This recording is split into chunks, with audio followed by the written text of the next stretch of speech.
Hi guys, welcome back to the channel.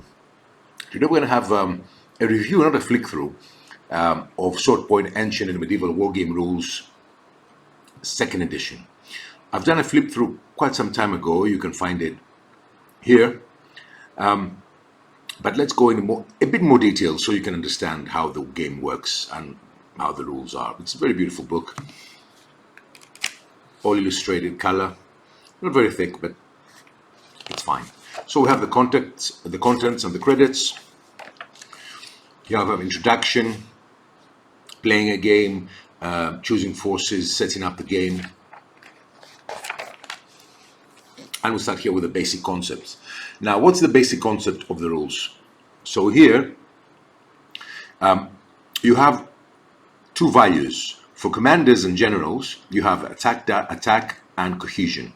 For infantry, for the normal units, for the remaining units, you have defense value and cohesion value. So how it works, for the infantry, you have to roll plus minus, obviously, modifiers, as in most of the rules, below the cohesion value in order to succeed.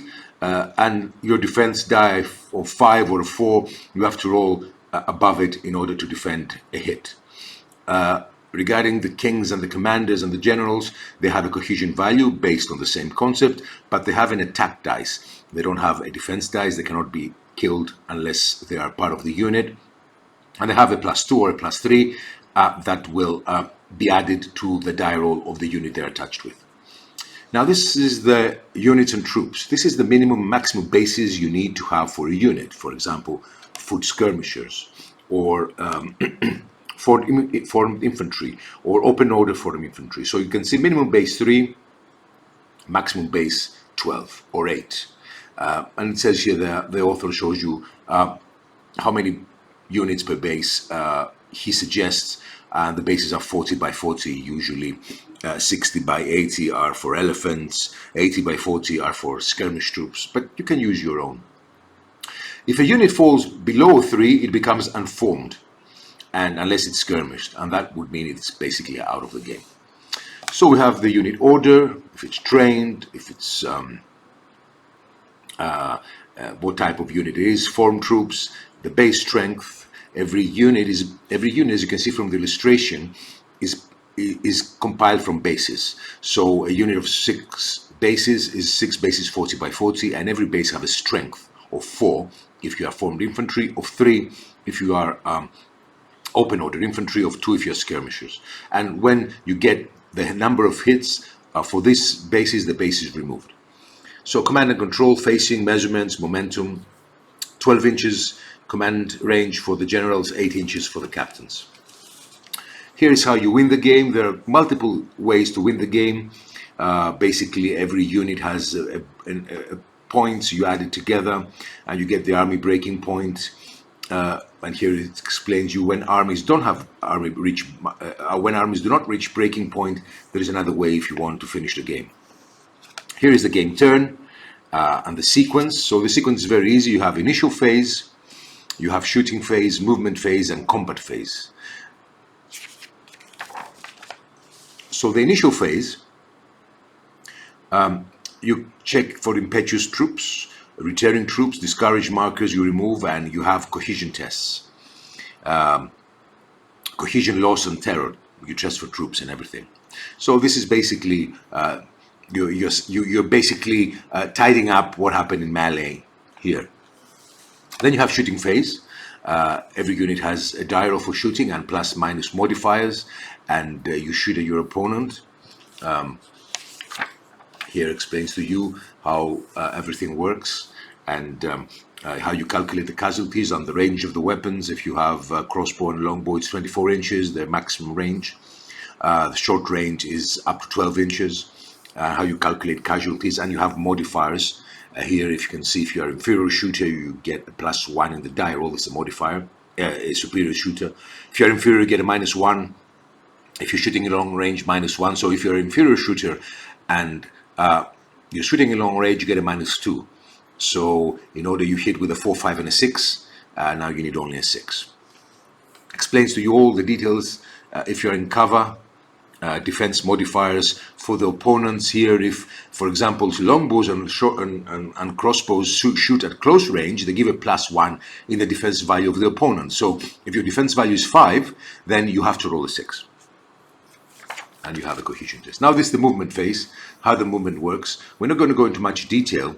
The movement is quite simple, and it gets restricted when you enter the, let's say, the zone of control, if we can say it in other way for other rules, but basically it's not zone of control, it's 8 inches from your opponent.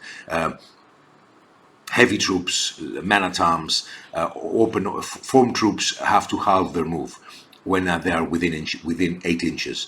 Longbowman, crossbowman don't have this rule because they're open order. So you understand how very interesting strategic option appears where, you know, the heavy infantry closes their opponent, halve their move, they're slower, they are immobile, and suddenly you have your longbowman or your crossbowman on the flanks.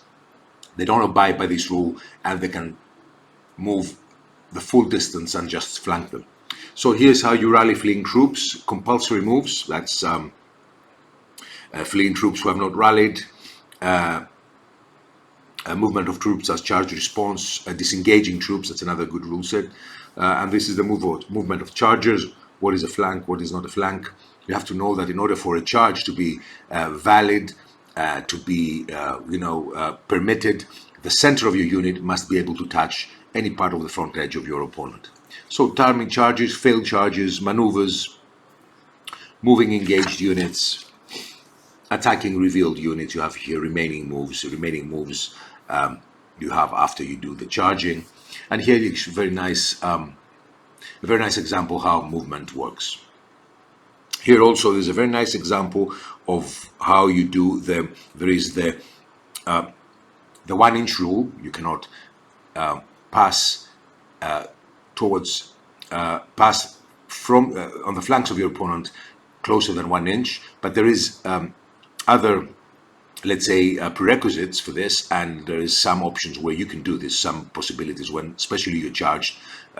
When your opponent charges you, you're not obliged to follow this rule. Again, here we have formations and examples of terrain. So it's a very nice book, very well illustrated.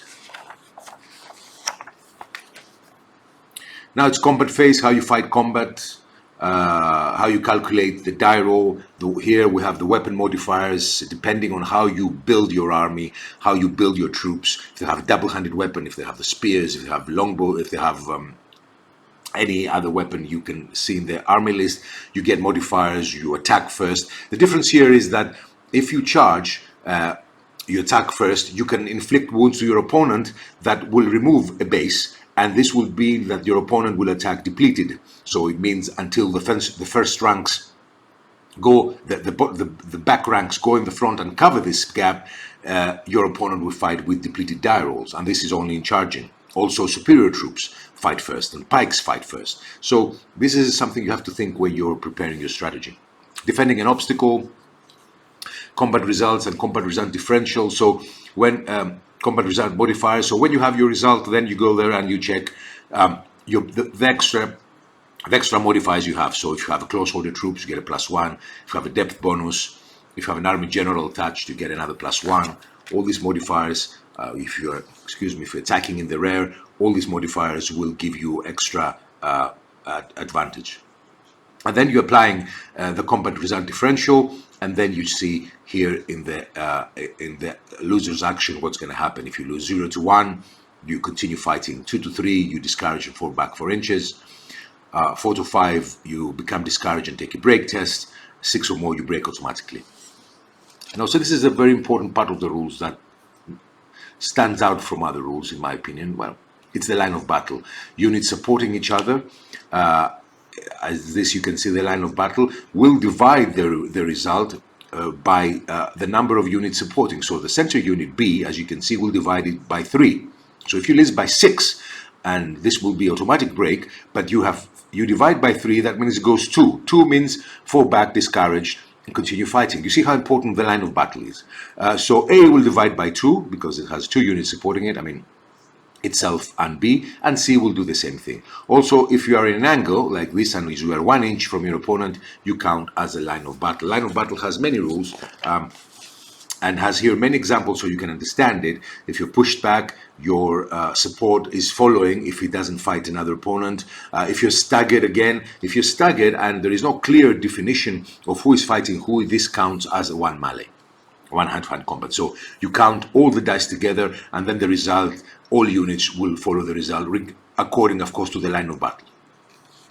Here is applying combat result, and you have momentum tokens. We discussed this. This is part of the rules that you can use if you don't want to use. You don't have to use them. You have 5 momentum tokens, and regarding actions you perform, you get more, and you can add them in hand-to-hand combat, hidden, and then you can get extra bonuses. Not bad. Not bad. I'm not using it, but not bad. Here you have cohesion tests, flee, pursuit, pursuit of fleeing troops, pursuit of the table, after pursuit, overrun, and here you have the special rules here. Very well explained. And here is let's say, a whole area explained to you, a whole page explain you cohesion tests. I have to explain to you that break tests and cohesion tests are different. A break test happens from melee. You break, you roll a break test. Break tests are more difficult. Again, you have to roll above your cohesion value, your unit's cohesion value, or the commander's if he's in command range. We'll discuss about this. But you have some other modifiers, the battle differential, etc. A cohesion test is a straight cohesion test that you remove 1 if you are discouraged, but it's a straight cohesion test. It doesn't have a lot of modifiers, negative modifiers, because it's a break test. So breaking from a cohesion test is not the same as breaking from a break test. There is differences. So if you break from a cohesion test, you don't influence your surrounding units. If you break from a break test, there has to be a cumulative break for units surrounding you close to 8 or 12 inches. I don't remember. So here's how you calculate the cohesion. Is explained very well. Here's a command figures. Command figures are important in a way that you have to understand that here you don't have activation, so any unit can move regardless if it's command range or out of command range. Where the commanders play a very important role.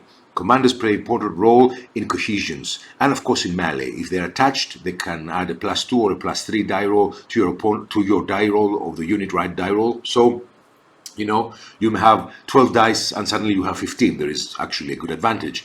But the most important, they have to be strategically placed, because if they are in command range, the units rolling for a break test or the units rolling for a cohesion test, they can use the commander's command value, and that's a great advantage. So, for example, if you have longbowmen who have a command value of 6, not very high, or 7, I don't remember. If they have the commander or the captain there who have 8 and 9, you see how advantageous it is. The same thing is happening with rallying, but it's a bit different. In order for you to be able to rally the general, not the command, not the captains, not the commanders, the general has to be in command range. Otherwise, you cannot rally. Now this is shooting at generals, commanders in combat, elephants, army generals. Here is about order. It's a very nice thing. What open order, close order troops, explain to you, skirmish order troops. And then you have the special rules. It's something I would suggest you read when you get familiar with the rules. And you have the skid chariots, the chariots in the battlefield, elephants for you guys who fight ancient battles. And here you have more special rules. I have more, excuse me. And here you have how the elephant is moving, stampede, all about the elephants. Very important rules here. The elephant shooting by torsion, artillery, and batteries, everything you need to know here. Special rules. So here we have special rules. So every unit can be a combined unit. You have longbowmen and men-at-arms, or another combined unit that will have men-at-arms in front and foot knights in front and men-at-arms in the back, or just foot soldiers. So they explain to you how these units work and how these units fight. You have drill troops, they have their better in movement. Then you have escorts, evade, impetuous, levies, massed cavalry, mixed order, mounted infantry, nomad cavalry. These are characteristics that you will find in the army lists, and that will be applying to your units. So you have phalanx, they can do for pikemen, shield wall, Shock cavalry, this is a very important rule. 100 Years War, special deployment, Spara, stratagem, stubborn, you reroll basically morals. Terror from elephants, tethered camels, used elephants, veterans, another good rule I use, warband. So there is a good special rules. And here we have the reference section, very, very, very good to have it. Has in detail, well, it has all the modifiers and everything in all together, and you can read it quickly without checking and flicking around the pages. And also it has scenarios that you can play given to you by the author. So this is SWORDPOINT. Second edition. I hope you enjoyed this video with this a bit more detailed review. Thank you so much for watching, guys. Have a great weekend, and bye-bye.